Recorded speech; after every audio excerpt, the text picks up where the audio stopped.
Salut à tous, on se retrouve aujourd'hui pour un tuto qui sera consacré au framework Laravel et dans cette vidéo on va essayer de faire une API REST avec ce framework. Alors concrètement ce qu'on va faire c'est on aura un système d'authentification avec inscription et connexion. On aura aussi une autre table qui sera pour des voitures on va dire et l'utilisateur qui sera connecté pourra notamment créer de nouvelles voitures, les modifier et les supprimer. On aura des routes qui seront en accès libre, on aura des routes qui demanderont une autorisation et on fera aussi un peu de relations, donc on connectera deux tables entre elles et ça va nous permettre grosso modo de faire un petit peu le tour du framework, en tout cas en ce qui concerne la partie API. Petit disclaimer avant de démarrer, je suis pas développeur PHP, donc c'est pas un langage que j'utilise au quotidien, donc si vous trouvez que je fais des choses qui sont aberrantes, comme dirait GMK, donc n'hésitez pas à me le faire savoir en commentaire. Sinon, si vous êtes nouveau, donc ça va vous permettre de découvrir un petit peu Laravel. Donc sans plus tarder, on va commencer par l'installation du framework. Donc pour cela, on va se rendre sur la page principale et on a un Getting Started. Et ce qu'il nous dit simplement, c'est d'utiliser la commande Composer, donc qui semble npm si vous faites du JavaScript comme moi, et on va simplement installer Laravel dans un dossier ici qui s'appelle exemple-app. Donc je ne crois pas l'avoir mentionné, mais bien évidemment il faut avoir PHP dernière version d'installer et Composer. Donc on va copier cette ligne et on va se rendre au niveau de notre éditeur de code et je vais sortir un nouveau terminal. Et grosso modo, ce que je vais faire ici, c'est copier-coller la ligne, sauf que je vais mettre le point ici pour qu'il m'installe directement le projet Laravel dans ce dossier courant qui s'appelle tuto Laravel.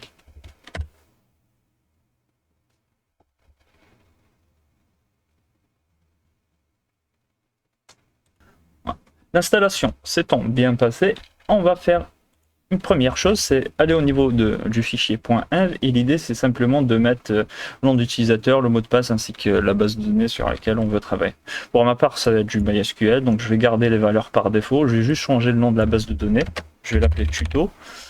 Pour le nom d'utilisateur, je vais laisser root et pour le mot de passe, je vais laisser root. Aussi simple que ça. Donc, cette base de données là n'existe pas, on va aller la créer directement au niveau de MySQL. Donc moi je vais utiliser Workbench et grosso modo ici je peux faire un petit coup de create database, schema, peu importe. On va l'appeler tuto, on mettra un point virgule et on va lancer cette requête. Voilà, il nous a créé une base de données qui s'appelle tuto. Si je refresh, elle est ici. Donc ça c'est parfait. Donc une fois que ça c'est fait, donc on peut lancer le serveur de développement de Laravel en faisant un petit coup de PHP artisan. Ça. Voilà. Ça va nous ouvrir un port, ça va ouvrir le port 8000 et on aura accès donc à notre application Laravel sur le port 8000. On fait simplement un petit coup de localhost 8000 et on a la page d'accueil de Laravel. Pour faire le tour du propriétaire très rapidement, cette page-là se trouve, donc c'est cette route-là qui appelle la page d'accueil. Elle est dans le dossier route et web.php. Donc ces routes, donc le fichier web.php, on va travailler dessus quand on fera du rendu côté serveur classique, quand on veut générer des pages HTML. Et ici simplement, on a une syntaxe qui est un peu particulière, donc je crois que ça c'est des classes, c'est des méthodes statiques en PHP. Et donc là il appelle la classe root, et il accède à la méthode static get, donc on a une URL racine, après on a un callback qui nous retourne une vue qui s'appelle welcome. Cette vue là est dans le dossier ressources, views, et on a le fichier donc welcome.blade.php, donc il utilise le moteur template Blade. Ok, donc ça c'est pas ce qui nous intéresse aujourd'hui. Nous ce qui nous intéresse c'est de faire une API. Donc pour faire des API, on va plutôt aller dans le fichier api.php et on peut d'ores et déjà commencer à créer une première. Pour cela on met route, on spécifie la méthode HTTP, donc pour moi ça va être get. Je vais pointer vers l'URL racine. Je vais simplement mettre un callback qui dira, donc qui va nous retourner donc hello. Voilà, on mettra un point virgule ici, un point virgule ici. Ok, donc pour accéder à cette route-là, vu qu'on est au niveau des API, donc il faudra préfixer ici avec API. Ça, c'est l'URL racine pour les API. Et on a le Hello World qui a été bien évidemment renvoyé. Si on veut renvoyer du JSON, ce serait simple, simplement mettre un tableau associatif et mettre Hello et la flèche World. Tout simplement, et il va le convertir automatiquement en du JSON. Très bien. Donc, une fois que ça c'est dit, on peut commencer à créer nos deux premières routes qui sont consacrées à l'utilisateur, à savoir l'inscription ainsi que la connexion. Donc, première des choses qu'il nous faut, c'est de créer une table au niveau de la base de données. Ça tombe bien. Si vous rendez au niveau du dossier database migration, on voit que Laravel vient déjà avec une migration pour la table utilisateur. En fait, cette migration, ce qu'elle fait, c'est qu'elle va nous créer une table utilisateur, ça n'existe pas, bien évidemment, et elle va injecter des valeurs. Donc, on a une clé primaire, ici, ID, on a d'autres champs, donc name, email verified, qui peut être nul. On a un mot de passe, remember token, ainsi que le timestamp. Donc à savoir created at et updated at. Donc moi je n'ai pas de modification particulière à apporter ici, donc ça me va. Et je vais créer ma table à partir de cette migration. Comment ça se passe? Très simple, on va ouvrir un nouveau terminal.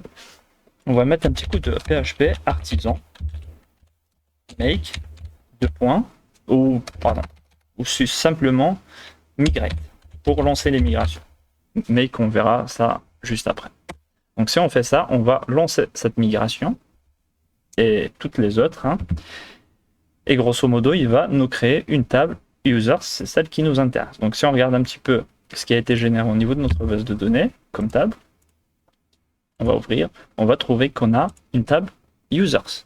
Si on inspecte un tout petit peu plus en détail, on voit que l'ID, c'est une clé primaire, note nulle, qui est en big int, ainsi de suite pour les autres champs qui peuvent être des varchards, qui ont un timestamp, etc. Donc, ça c'est parfait. Et donc, une fois que ça c'est fait, ce qu'on pourrait faire, c'est créer une route pour l'inscription. Pour cela, donc ça je vais le supprimer. Mettre un petit coup de route, 2 points, ça va être en post. Je vais pointer sur slash utilisateur, par exemple, slash inscription. Et hop, je vais arrêter parenthèse en plus. Et après, je peux spécifier l'action, donc soit un contrôleur, soit un callback. Donc nous, on va utiliser un contrôleur vu que Laravel se base sur l'architecture MVC. Et pour créer un contrôleur, c'est assez simple. Je vais un petit peu nettoyer la console et mettre un petit coup de PHP artisan make contrôleur et on va l'appeler user controller de cette manière. Hop.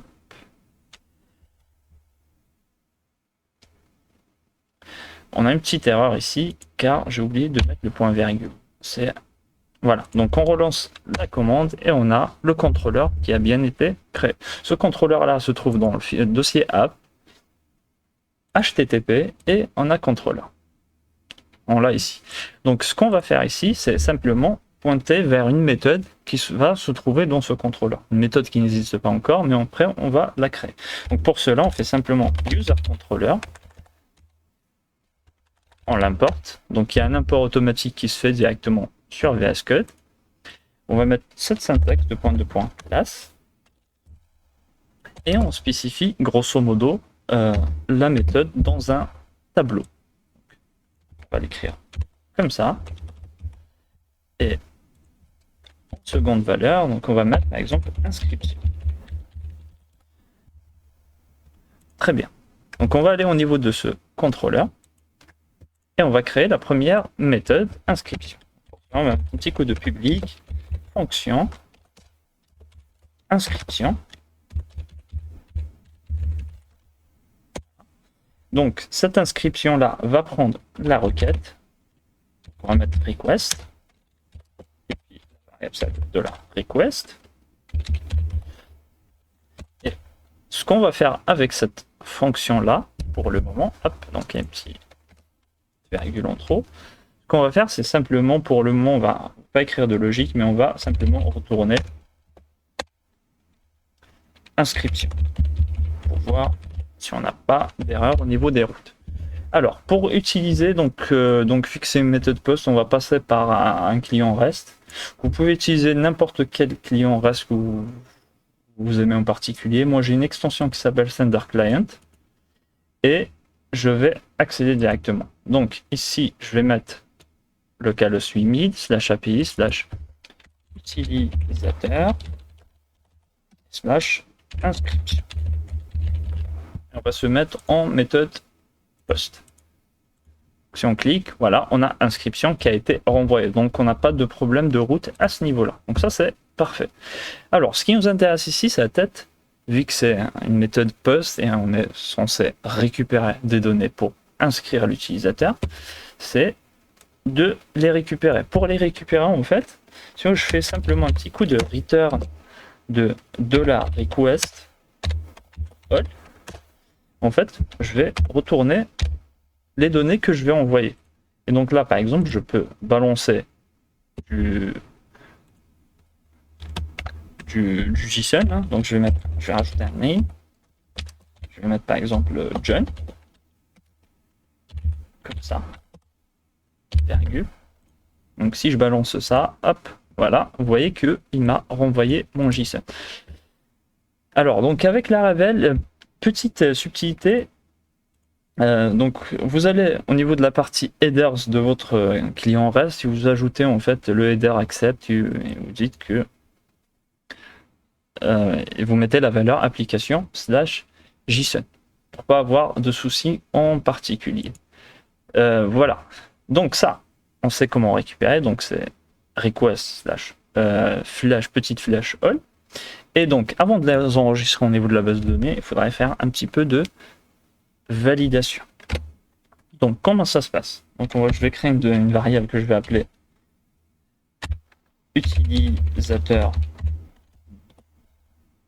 données, par exemple. Et je vais dire que c'est égal à request, $request, validate.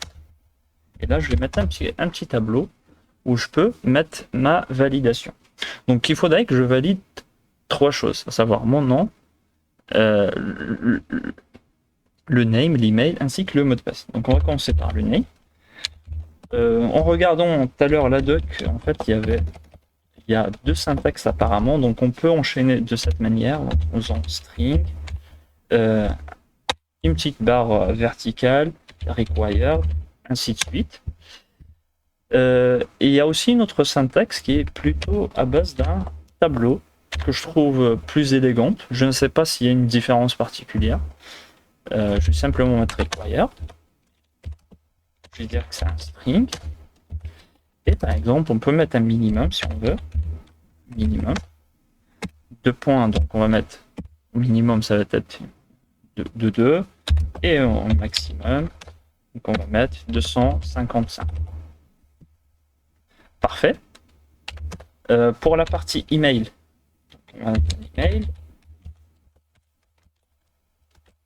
On va dire que c'est requis, required. On va dire que c'est de type email. Et on doit dire que c'est unique. Donc là, on va spécifier la table où il doit être unique, et ainsi que la colonne. Donc pour cela, on va mettre la table, c'est users, et pour la colonne, c'est la colonne email. Voilà. Très bien. Voilà, de cette manière, c'est parfait. Pour le mot de passe, ce qui nous reste, c'est on va mettre un petit coup de password. Simplement, mettre en place, on va dire que c'est required, on va dire que c'est une chaîne de caractères aussi, string, et ce qu'on va dire aussi, par exemple, on peut rajouter un minimum et un maximum, de 2, plutôt, on va dire de 8, par exemple, la max, on va dire de 30, et on peut rajouter aussi un confirmed. Voilà, pour qu'il soit confirmé. Confirme. Voilà, de cette manière. Ok. Donc ça, c'est notre premier garde pour la validation. Donc si la validation ne passe pas, il va renvoyer une réponse adéquate avec le message adéquat. Donc ce qui est bien, c'est qu'on n'a pas besoin de gérer avec des if et des else, comme avec des frameworks tels que Express en JavaScript. Voilà, donc une fois ça c'est fait, ce qu'on va faire, c'est créer une variable, on va l'appeler utilisateur. Et on va appeler notre modèle utilisateur. Bien évidemment, lors de la création, je vous en ai pas parlé, mais sur la création de base, vu qu'il a créé une migration pour users, il a aussi créé un modèle users qui est ici. Il a rajouté en fait ces valeurs-là, fillable, qui doivent être spécifiées pour qu'elles puissent être enregistrées au niveau de la base de données. Super, donc on va importer ce modèle, donc on va mettre user. Voilà, il y a un import automatique qui se fait. Create de cette manière. Et on va lui spécifier les champs qu'on veut créer. Donc pour le name, on va passer ce qui est au niveau de la validation, donc ça va être de la utilisateur donné. Là j'ai oublié un petit égal, pardon. Et on va accéder à la clé name. Pour l'email, ça va être pareil, exactement la même chose, donc de la utilisateur donné, hop, email. Pour le mot de passe, donc password, qu'on va pas le stocker directement clair, donc on va pas prendre cette valeur-là, donc utilisateur donné de password, mais on va le hacher avant de le stocker. Donc pour ça, on peut utiliser bcrypt et on lui passe données utilisateur ou utilisateur donné password. Super. Voilà. Donc une fois ça c'est fait, ce qu'on pourrait faire, simplement retourner une réponse avec la fonction response. On lui passe utilisateur. C'est pas obligatoire, mais on pourrait simplement aussi mettre un message. On va mettre utilisateur. Et puis on peut spécifier un statut code. Et on va mettre du 201 car c'est une méthode post. Voilà. Donc là, on peut tester cette implémentation en allant ici et en essayant de s'inscrire. Donc là, on rajoute le password confirmation, bien évidemment, parce que au niveau de la validation, on a demandé à ce qu'il soit confirmé, et on peut essayer de s'inscrire. Et voilà, donc on a une validation, donc on voit que ça a bien été enregistré au niveau de la base de données, on a un ID de 1, et on a un statut de 201 created. Mais si vous regardez un petit peu la valeur de retour, il n'y a pas le mot de passe, notamment il n'y a pas le mot de passe. Même s'il est haché, il n'est pas renvoyé. Et ça, en fait, c'est grâce au modèle qui a été généré directement par Laravel. Si on regarde un petit peu la structure de ce modèle-là, on a aussi une variable un peu spéciale qui s'appelle id. Et en fait, hop, le password est caché. Par exemple, si je retire cette valeur-là et que j'essaye de m'inscrire avec un autre email, donc je vais mettre John 3. Vous voyez que là, il me renvoie le password. Donc ça, c'est grâce à cette variable-là. Et en ce qui concerne la validation, je ne sais pas si on avait mis un unique. On a mis que l'email devait être unique. Donc pour cela, techniquement parlant, si j'essaye de me réinscrire avec le même email, on devrait tomber sur une erreur. Voilà. Donc on a une erreur qui nous dit l'email a déjà été pris. Voilà. Et donc ça, c'est super. Donc on a comme ça des valeurs, des messages liés à la validation qui sont renvoyés selon le contexte qu'on avait défini dans la validation.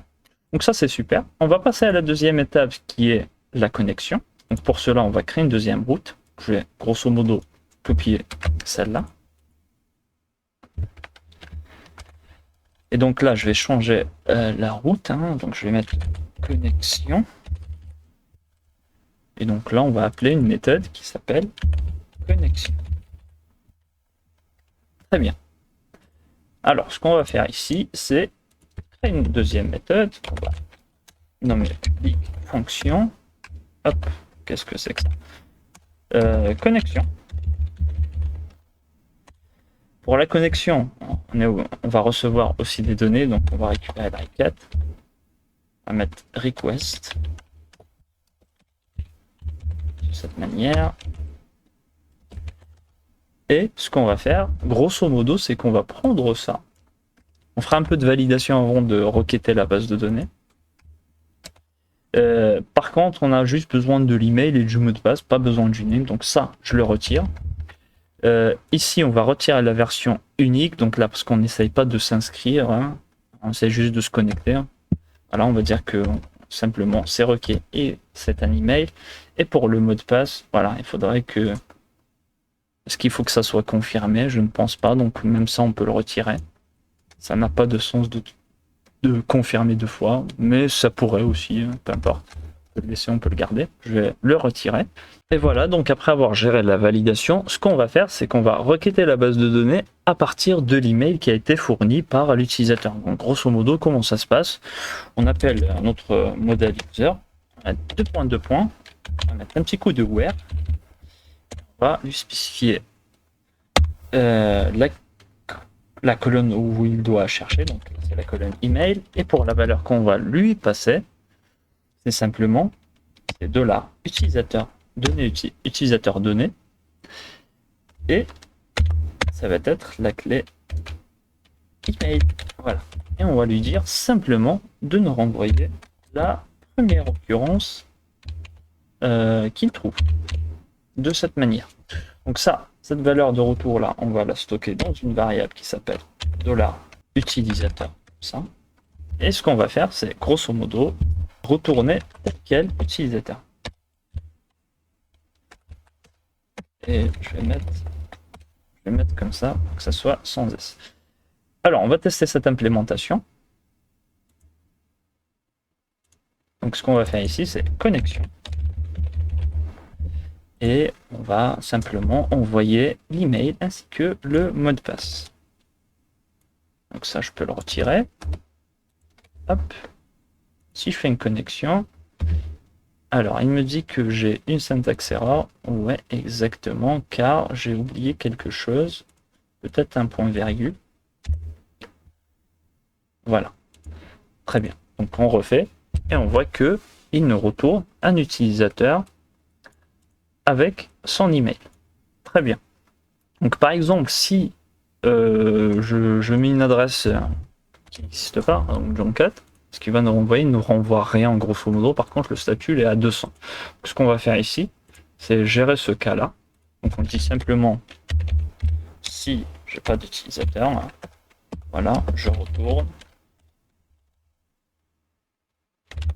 une réponse qui sera donc du JSON, hein. Donc on va mettre ça comme ça, message. Et puis pour la valeur de la clé, on va dire aucun utilisateur de trouver avec email suivante. Et on va mettre l'email directement. Donc l'email se trouve, l'email le fournit, donc c'est dans utilisateur donné. Voilà. Et on va lui spécifier l'email. Voilà, on n'oublie pas le petit point virgule et on retente l'expérience. Hop, voilà, donc là il me dit aucun utilisateur trouvé avec l'email suivante. Voilà. Et j'oublie un petit truc, c'est de rajouter un statut code adéquat. Je sais pas ce qu'on va mettre. Je pense pas que c'est une erreur 404 ici, hein, mais on peut simplement, on va dire unauthorized, ouais, tout simplement. On va mettre du 401. Ici, en deuxième argument de la fonction response, on va mettre 401. Ok. Maintenant, hop, on a le statut code adéquat. Donc ça, c'est parfait. Maintenant, comment continuer? Donc, une fois qu'on a vérifié l'email, donc si on passe ce check là, donc on a vraiment un utilisateur. Donc maintenant, deuxième étape, c'est de vérifier le mot de passe lié à cet utilisateur là. Comment faire? Simplement, on va mettre une autre condition et on va utiliser la classe h qui a une méthode de disponible qui s'appelle check. Check. Voilà, je vérifie juste si l'import c'est bien fait. Très bien. Et on va vérifier si l'utilisateur, le mot de passe qui a été fourni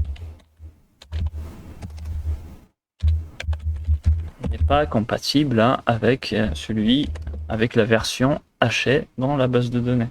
Donc pour cela, on va dire $utilisateur. Donc ça, utilisateur fait référence à l'utilisateur qu'on a récupéré dans la base de données. Et on va mettre la petite flèche et on va mettre password. Voilà. Donc ça c'est une négation, hein, donc si ça colle pas, donc on peut renvoyer grosso modo le même message. Hein. On va un petit peu le customiser.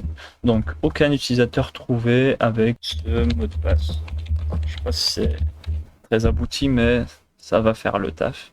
Donc là, ça on retire et on garde le statut 401. Donc là, ce qu'on va tester, c'est simplement, je vais rajouter un petit 0 ici, donc ça, c'est un mot de passe qui n'est pas valide. Hop, voilà, aucun utilisateur de trouver avec l'email suivant, bien évidemment. Hop, je vais mettre l'email valide. Et là, qu'est-ce qu'il me renvoie? Donc il me renvoie un utilisateur, c'est curieux. Donc on va voir pourquoi il nous fait ça. Tout simplement parce que j'ai oublié de retourner. Je vais faire un return ici. Et je vais fermer peut-être ça pour avoir un peu plus d'espace. On va à la limite le mettre comme ça et revenir à la ligne. Voilà, c'est beaucoup mieux. On va mettre au document fort et on va retester. Voilà, super. Donc là, avec le retour, on n'a aucun utilisateur trouvé avec ce mot de passe. Par contre, si je mets un mot de passe qui est valide, maintenant, on a l'utilisateur qui est retourné. Super. Donc là, les deux étapes les plus importantes, donc à savoir vérifier l'email ainsi que le mot de passe, ont été effectuées. Donc là, grosso modo, dernière petite chose, c'est de générer un token et de le renvoyer en réponse. Donc, comment ça se passe? C'est très simple, on peut créer une variable qu'on va appeler token. Et donc, ça, on va appeler donc notre utilisateur. Et avec la petite flèche, on va faire un petit coup de create token. Et donc, on va lui passer une clé secrète. Hein, donc, on va dire clé secrète. Et on veut la version en texte. Tout simplement, donc on fait plain text token. J'espère que je l'ai bien écrit. Voilà, donc grosso modo, dernière chose, c'est d'envoyer une réponse. Par exemple, on peut envoyer directement l'objet utilisateur, hein, sans un petit coup de return d'une réponse. Voilà. Pour le statut code, on va mettre 200 simplement. Et là, on va mettre utilisateur. Hop, ça va être $utilisateur. Voilà. Et puis pour le token,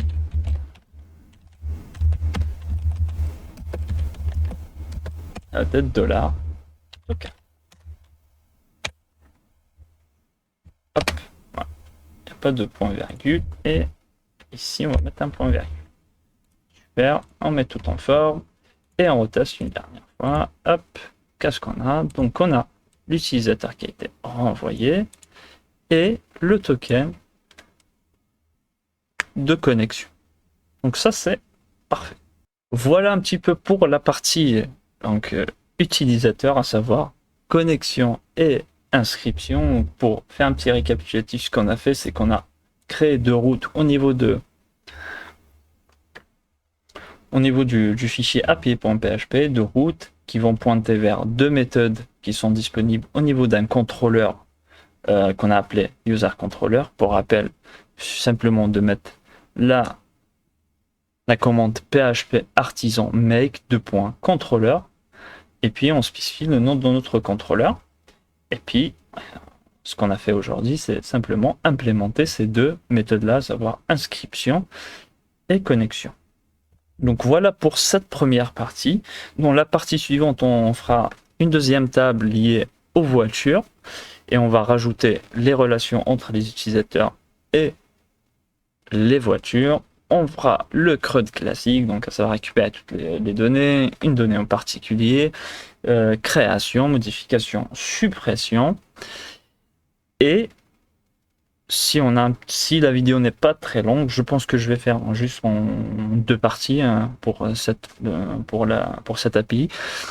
On va mettre en place aussi le module d'autorisation. Donc on va protéger certaines routes, notamment les routes qui servent à l'écriture de la base de données. Donc on va les limiter. On va aussi rajouter